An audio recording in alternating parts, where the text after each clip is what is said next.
for my people, the American Indians of the United States of America. In these United States of America, this great country of ours, we American Indians, we can be anything we want to be except American Indians. And that is created by the laws of this nation and condoned by its subsidiaries, the so-called tribal government, and designed for the Indian to fail, to be expendable, to be eliminated. I take you back in your history. After the American Indian hostiles had been subdued and forcibly confined to Indian reservations, it took approximately 30 years, one generation, for us to adjust and become economically viable. Contrary to what the anthropologists say and what we even ourselves are taught as Indian people. However, allotments were made smaller, our remaining lands were open to homesteading, and we were forced into reducing our livestock. Nevertheless, we made the adjustment again in less than half the aforementioned time, 15 years, and become economically self-sufficient again. But once again, the American Indian was forced into reducing our livestock. The boss farmer concept was instituted. We were told what, when, where, how much, and how little we could grow. This applied to agriculture and our livestock. Again, we recovered in a time span of approximately 15 years. We were so successful in our third recovery that the American Indians enjoyed the finest of economic times, while the rest of the industrialized world was wallowing in the Great Depression. It was then that President Roosevelt introduced the Howard Wheeler Act, better known as the Indian Reorganization Act, the IRA, which institutionalized the so-called tribal governments, which are not one of our institutions, and it is still foreign to us this very day. We have yet to recover. 45 years later, the IRA, Indian tribal governments, on their own initiative, began renewed efforts at reestablishing their sovereignty focused on the oldest profession of American Indians. That's gambling. Bingo and other gaming operations has been, without exception, a proven initial success. Failure through mismanagement, politics, or litigation has been less than 15%.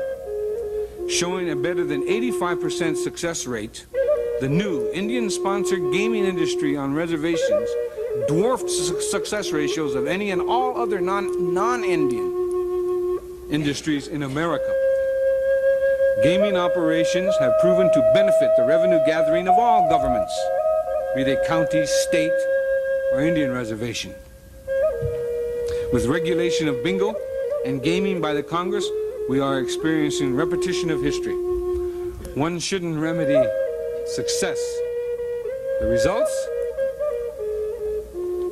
The United States government, through Congress, once again intervenes to regulate a proven success in violation of all basic and fundamental rules of economics and totally contrary to all the laws of capitalism. American Indians are human beings. We are supposed to be citizens of the United States of America. We fought in your wars in other countries. Our Navajo Nation code talkers served and saved this nation in World War II. We have the inalienable right to joint venture with whom we choose, as long as we do not harm nor commit fraud upon anyone. There is no piece of evidence anywhere that proves Indians ever conspired with criminal elements to establish bingo. The Bureau of Indian Affairs, the infamous colonial office of the Department of Interior, and the initiator of sleaze in government, has been regulating contracting on Indian reservations since 1824. This fact alone should convince and teach every student of government that regulation of commerce and enterprise does not work. In fact, it only produces the opposite result. Graft and corruption is rampant to the contracting auspices of the BIA and its surrogate tribal government. Indian front contractors bid for and receive government contracts only to proceed to build shoddy, dangerous bridges, buildings, schools, roads, and dams. The Indian is the scapegoat when there is a failure and is always the one indicted. Contracting on reservations has proven historically to breed and feed corruption within the BIA and now the tribal governments. Within the past 2 years, I personally have attempted to assist 7 Indian reservations located in the Southwest, the Northwest, and the Northern Plains, to no avail. The investors I represented were from various groups interested in establishing banks, resorts, Indian-owned public relation firms, factories, fishing ports, and international trade.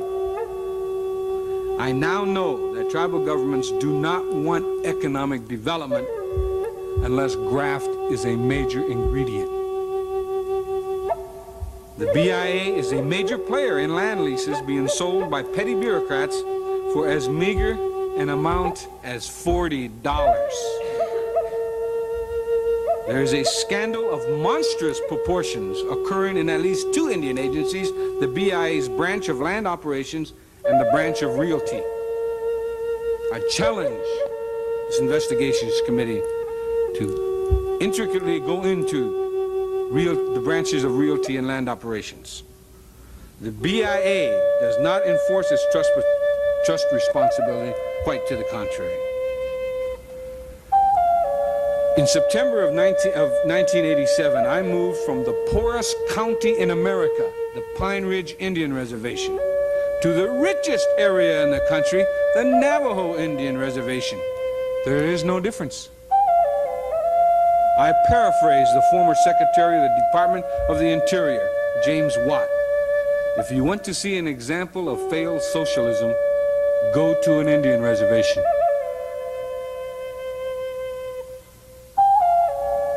The poorest and richest reservations in our nation suffer from identical problems: mismanagement, a bloated patronage system, no checks and balances, and tribal government's waiver of sovereignty in order to initiate debt.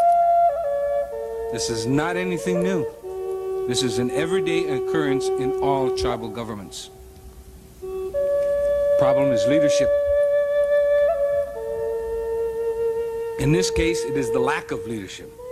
Ironically, everyone, including you senators, refer to the allegedly elected tribal officials as leaders. Leaders are supposed to work for a better quality of life for their constituents. It is an insult to my heritage, my ancestors, and my dignity as an Oglala Lakota to have the term used loosely. Many of the tribal officials are honest and sincere men and women who have good hearts. Nevertheless, a vast majority of the tribal officials parasite on the incestuous world of tribal politics. Not as our forefathers, who were the best providers, protectors, defenders, advocators, and friends. The game of who is the most important rules. It's embarrassing. At the turn of the century, American Indians numbered about 230,000, all traditional. With each succeeding generation, we lose our population base and our spirit as once proud peoples. The American Indian statistics of deprivation have remained constant since the end of World War II. All other groups of citizens' fortunes rise and fall with the gross national product, the GNP.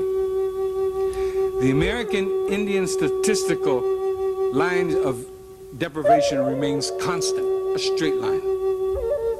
With the blatant genocide of our traditional people, we have less than 50,000 in America today. We are averaging a loss of 1,000 a year since 1900. We are losing a value system as distinct people that sets us apart from the industrialized world. These facts surface in our tribal statistics, and no one attempts to do anything about it except for a few social workers and reservation police. This new statistical horror is women and child abuse. Child sexual abuse is epidemic on Indian reservations, and all you hear are whispers. This abuse can be directly attributable to the schools on the reservations. Education in the BIA, public, the contract, and missionary schools do not teach positive values from non-Indian culture, and in collusion with the BIA, certainly do not allow Indian culture and values to be taught. The fact is, educators continually denigrate American Indian traditional lifestyle as primitive, dirty, and without any redeemable virtues. And the tribal councils condone it. Needless to say, every time the U.S. government has interfered with American Indian lifestyles, it has been proven to be disastrous. In the 1960s, legal services were implemented on Indian reservations. It was a boon for the people. Tribal officials all of a sudden were held accountable. Legal services stepped in, and lo and behold, tribal courts had power to the power of attorney for the people.